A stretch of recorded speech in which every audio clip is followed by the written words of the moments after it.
But if you take Sri Lanka, our fashion shows is just they portray their collections. That's it, Okay. right? But few of them now the market is catching up, and few of them they are going internationally as well. For an example, during the Colombo Fashion Week, there were like many Sri Lankan designers, and there was a very young designer. She was only 17 years old. She portrayed her collections, and Katie Brown, that is Kanchana, she showed her collections, and she was selected to go and present her design in Moscow Fashion Week, Okay. which was a great achievement. Okay. So not only even again Kanchana and Mrs. Yoland, they were able to show their collections during the IFA Fashion Extravaganza because their designs were identified, internationally. So we can't exactly say there's no young designers coming in. There are plenty because there are so much of schools that have been opened recently. AOD, SLEC, then you have University of Moratuwa is offering fashion designing courses. So as I told you recently, we did a show that is the Chocolate Mother and Daughter fashion show. So in that, all the contestants were like youngsters. Maybe they're like below 21. All of them. Fabulous collections they have showed. But the thing is, in Sri Lanka, where the people, the mindset is like they don't want it just to go only for the brand, Okay. right?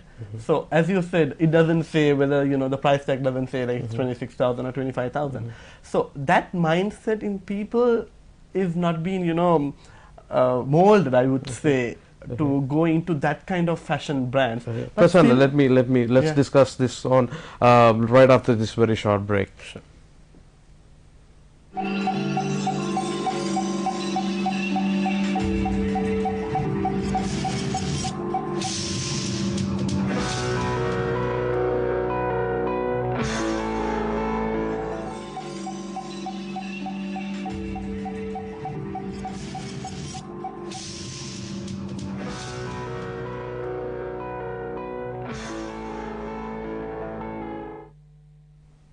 Welcome back. You're watching iBorn Sri Lanka on a beautiful Thursday morning. Thank you for joining me. I'm Prassanna, and once again with my guest this morning, Mr. Padmanathan Prassanna, who is a fashion journalist and also into event management.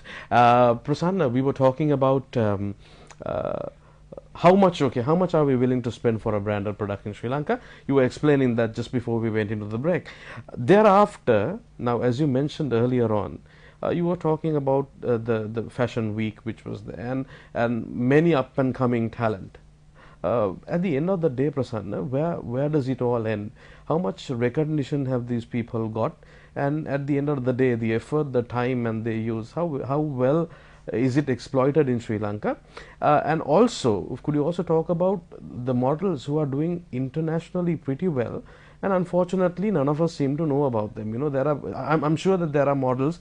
There's a guy who's modeling for an international, probably the man of the year or something like that. So things like that. But it's very seldom we hear people like that. And having said that, promote these people in Sri Lanka. Is there anything being done about it, Prasanna?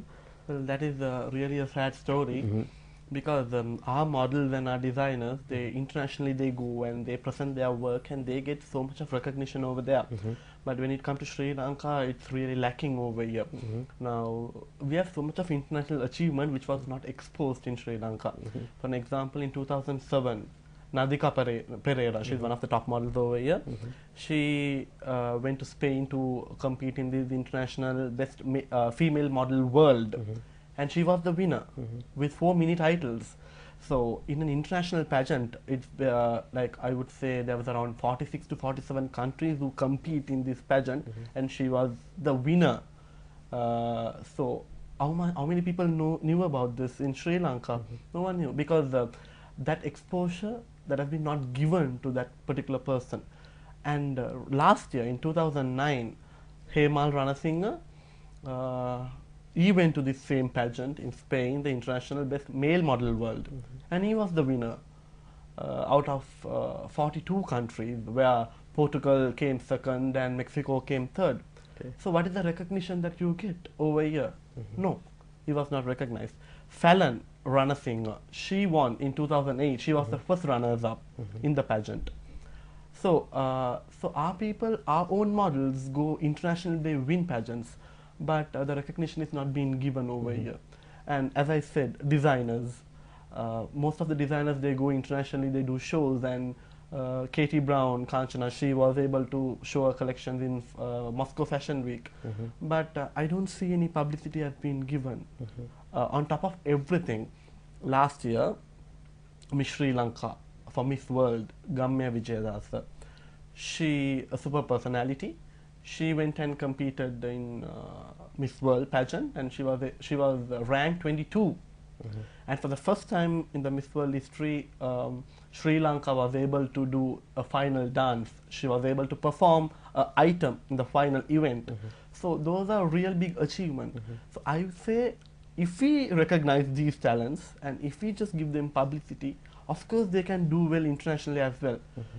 One good example, Jacqueline. She was a former Miss Sri Lanka. Now she's really doing well in India. Signed up for a new movie, 2 new movies as well.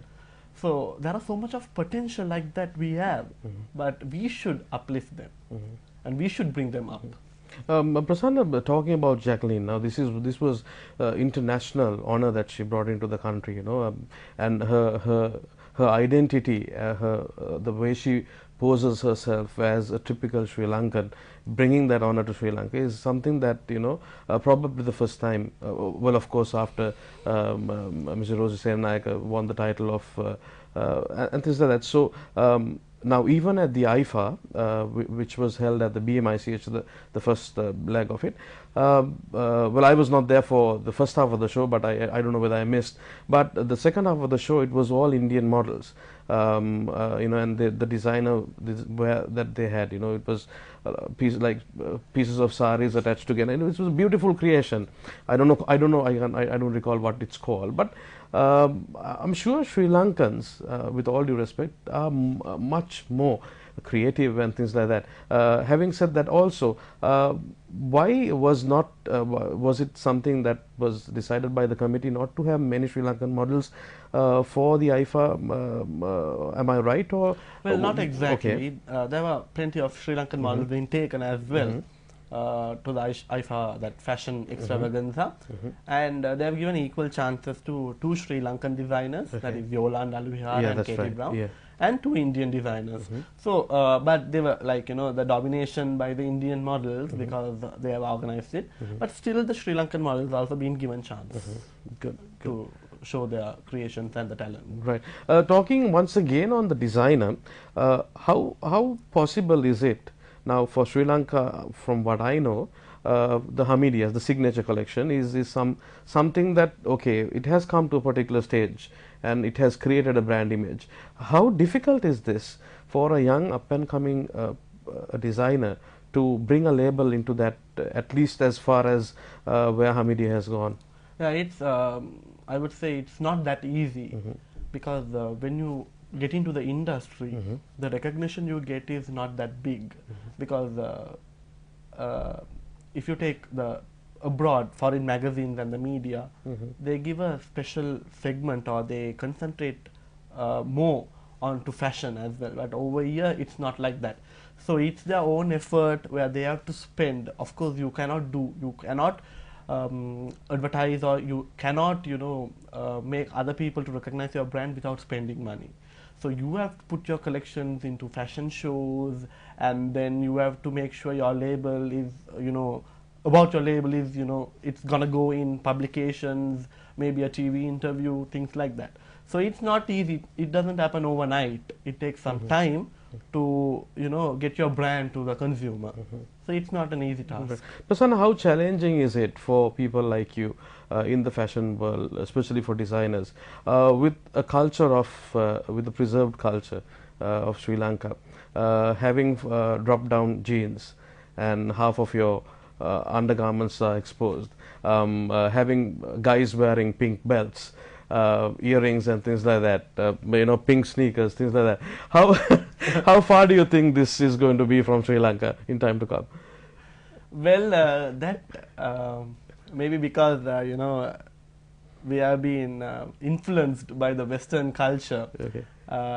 So the youngsters, no, that happens. You know, you can't say a particular reason for it,